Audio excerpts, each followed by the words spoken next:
Welcome back. In the previous segment, we did see the type of solar plants on the basis of light and heat as a fuel. In this particular segment, we will see the types of solar plants on the basis of their connection with the grid.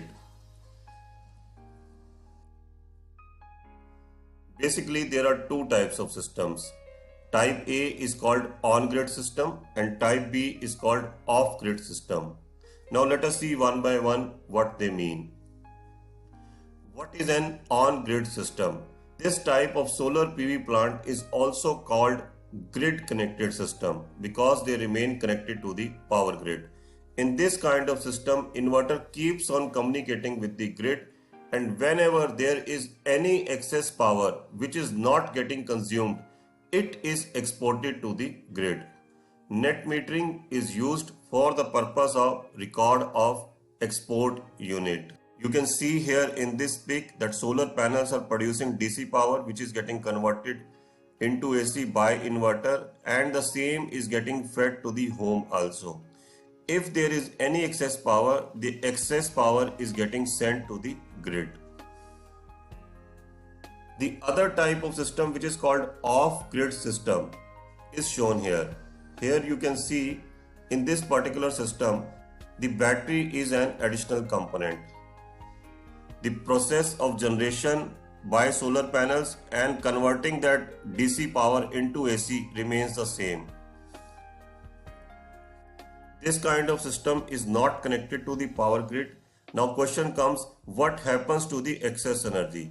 In this particular scenario, if there is any excess energy in the system, the same is getting stored into the batteries, and the excess energy is not exported into this kind of system. Now we have seen both off-grid and on-grid system. Now we need to understand the comparison between them. The first point is, which system is more suitable? The answer lies in the status of power cuts. If any area has more power cuts or the power cuts are very frequent, in that particular case it is advisable to go for the off-grid system.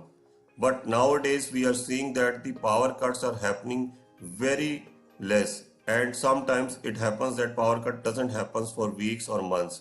In that case, grid connected system makes more sense. However, if the number of power cuts are more, then off-grid makes more sense.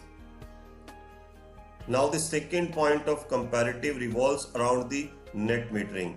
For the success of the on-grid system, it is very important that net metering should be available.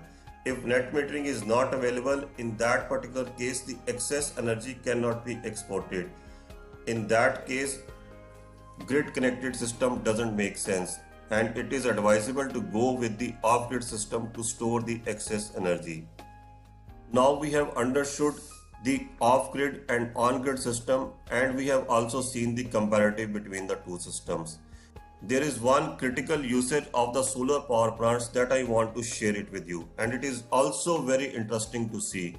In this particular pic, you can see that solar microgrid is getting developed. This microgrid is developed for an emergency need. The best part of the solar power plants are that they can be developed as a microgrid to meet the remote needs or emergency needs where the grid is not available.